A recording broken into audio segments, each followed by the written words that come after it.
Good evening and welcome to this pre-recorded session on the 8U practice plan for week 1 of LMB. This will be the next 10 weeks that I'll basically break down the practice plan for the 8U, 12U, and 16U levels. So this one in particular is with the 8U level. At the start of any of the practice plans, you'll always see any equipment that might be needed in the first practice, as well as any other kind of important notes to begin with. So this first note here just says that no goalie is required for this practice. And in fact, for the first 3 practices, goalies are not necessarily required. But if you're in a situation where you can't accommodate that in your season, then go right ahead and put the goalie in. And get them doing the fundamentals. And we like to preach that stuff for the goalies too.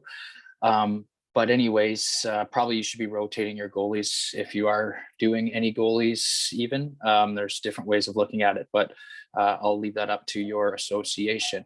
Couple pre-practice things here. If you are able to come early, I would highly recommend telling everybody to come early, let's say half an hour, 45 minutes even, and take a good look at the equipment that they'll be using, including cutting their sticks where necessary, taping, basically fixing their pockets, whatever might come up. And if you really want to get into it, even doing somebody bringing a barbecue and having a little something after the fact. Obviously, it's tight right now with COVID restrictions, so probably not this go around, but potentially in the future. Other reminders here, just if you don't know what the athletic position is, that'll be a key factor, especially early in this practice. And there's also every one of these fundamentals, which are the topic of pretty much the first 3 practices at 8U. They have 4 phases, and there's preparatory movements. So if I use passing as an example, loading up onto my back foot, reaching my arms, this is the preparatory movement. The force producing movement is when I transfer my weight forward onto my front foot, also rotating my hips. And then when the ball comes out of the stick is the critical instant, the release point that becomes so critical, because if you hang on to the ball for too long, it's going to go into the ground.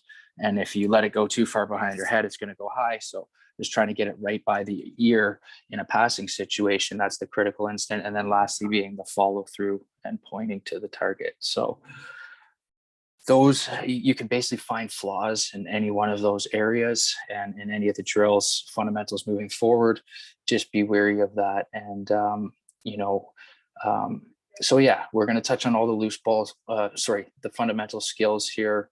For the most part, loose balls, cradling, passing, and catching. If you do want to take an advanced look into those fundamentals themselves, the plan that got sent to you should be hyperlinked. You could click on it and get a full breakdown on these particular skills. So that's for you pre-practice to do some homework on the kind of the key pointers in each of these fundamentals. But the way the practice works is same as always for the most part. We're huddling up at center, doing a circle at center, even explaining the importance of the circle if you are kind of a believer in that. But introduce ourselves briefly, but probably the most important part is discussing the game and where the game came from.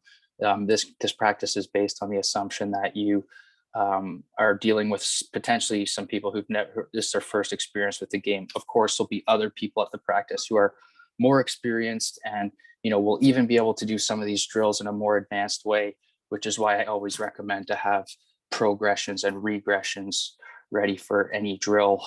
And if you have to pull some weaker players aside and give them some extra attention, that's okay. And further, if you can challenge any of the more advanced players with some more difficult variations, that can also be useful for keeping everybody engaged here. But definitely always starting with the history when we talk about the game, making it a land acknowledgement, understanding that we are on Mi'kmaq territory under the Peace and Friendship Treaties of 1752. So if you don't know about that stuff, I suggest you do some research, and then following this, you can tell them a little bit about the game. And what I always like to say is that I like to introduce the fundamentals in essentially the order that they hypothetically appear. So I would say anybody can play defense and play this game. And that's the most important. You lose a face off, you're on defense instantly. So, that's kind of square one. And then you play good defense, the ball becomes loose. So that's the next skill that we focus on. You grab the loose ball, you cradle, protect the ball protection, and then essentially either passing, catching, or shooting um, after that. So that's kind of the order we like to work in. And then we go to a game after the fact. So it's kind of fundamental skill in static form, and then same fundamental skill in dynamic form, and then going to a game for that fundamental. So that's what you'll see moving forward. The first lesson here in drill number one, it says drill number two, but is just giving them the instruction. Okay, two hands, give us a lap. Your only instructions: two hands on the stick. You can't touch the ball with your hands. You always want to have two hands on your stick for a variety of different reasons. And so everybody runs around the outside for a lap. They come back, and basically you bring them in, you know, kind of reinforce people who had the two hands on the stick, but also show them essentially next is going to be how to hold the stick. But yeah, just positively reinforce anybody who followed instructions there. And then the big thing here too is to let players know that we want them to do everything on one side of the body today. And so whatever side you held your stick as you were running around the outside, that's the side that we want you to hold your stick on for the rest of the day. So it's no picking the ball up on one side and then passing on the other. I could go into a kind of a way deeper analysis on that, but I won't, other than to say, let's just focus on the one side. So two hands on the stick, you're teaching them one hand at the bottom, the other hand about halfway up, overhand grip, underhand grip, stick up. We always want to be having our sticks up on defense, even offense, wherever possible, carrying our stick high. So that's what we carry on to, is basically reinforcing how to hold the stick, and then also what is the athletic position. So it's listed up at the top, but it's kind of, bracing yourself into a quarter squat, a wider base, a curve in your lower back, your chest up, head up, and abs flexed, which is the essence of that. And any movement using the athletic position is more, it's a more quality movement, generally speaking. So what we do here is we have them get in that athletic position. Coaches can even walk around and kind of push players and ones who aren't necessarily doing it well, to kind of teach them that lesson. But after a few seconds of just highlighting the athletic position, it's follow the stick and teaching them the basic defensive movements in lacrosse. So side shuffle left, side shuffle right, back pedal, it's getting low. The side shuffle is meeting our feet in the middle, not crossing over, keeping our head up, stick up the whole time that we're doing this. And so after that, we get them a ball, teach them the next kind of skill that comes in order, albeit there's no game for actually defense, but it can be woven in some aspects in this game coming up here. But basically we end up teaching so we taught essentially defense in static form with the athletic position, and then dynamic moving around with loose balls. We're going to teach them standing still, ball in front, scoop the ball, trap and scoop the ball and turn, scoop the ball and bring the stick up into what we call the triple threat position. So those are 4 different movements. I would recommend about 5 reps for each of those, and then back them up 5 meters is what's going on down here. And they take a short run onto the ball and do it more in a dynamic fashion. So that's that drill. We then finish with this game called 52 pickup, which here we have a kind of a competition built in, and I would be weary of too much competition early, but for those who enjoy it, here it is. It's not the focus in any respect, but basically we have a set number of balls that we throw in, and you either put the balls into a net, or here, I guess it would be the coaches with a ball bag. But whoever's first, or sorry, whoever gets the most loose balls wins. And you can do that, best of three series, whatever. And as I said, there's some sort of defense in kind of, fighting for those last couple of balls, a little bit of body position and things like that is okay, bumping hips and things like that. But so that's loose balls. We then go to cradling, which is the next fundamental skill. Everybody's got the ball in their stick now. And this is one of the hardest fundamentals to teach. I mean, you really just got to encourage kids to have their stick in their hand a lot, but you really want to hold it in your fingertips. Kids tend to grip it too tight and the ball kind of comes flying out, but it's that rocking up and down, kind of like a bicep curl. It's all with the top hand. The bottom hand is more or less just a hollow donut and doesn't move, as the top hand is doing all the work. So trying to teach them that, as opposed to like bottom hand cradling, which can be a problem, and just ultimately it becomes a lesson in ball protection. So yeah, that's all listed in these notes, so you can further see these yourselves. There's even a water break here you can see, so that will be mixed in as well into the notes. You would have all got emails with kind of like just a run of one thumbnail after another, but here, nonetheless, we go from stationary cradling to dynamic cradling.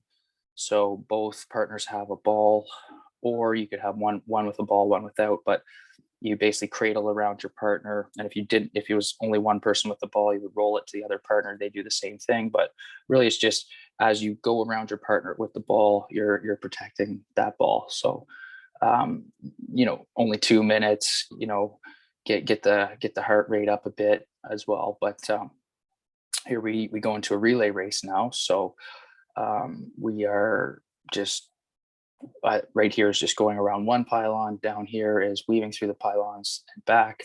But an exercise in like the intensity of what it might be in a game, and still cradling the ball while you're moving at a faster pace than you may have been in these previous drills. But lost in all that is the need for ball protection and how to position yourself with your basically stick to the outside, with your body in between the player trying to get it from you. And so that's what this next drill is all about, is ball protection. So cradling is one thing in the open floor, but if anybody's around you, you have to be able to protect the ball as well. So,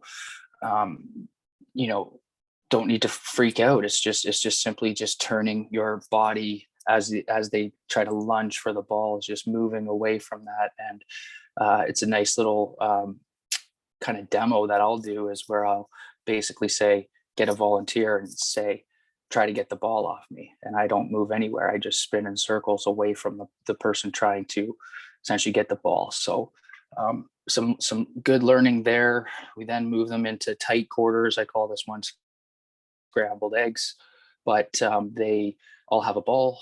Start them out kind of walking speed. They have to stay in this area, build it up to kind of jogging speed and whatnot, and then adding coaches trying to strip the ball.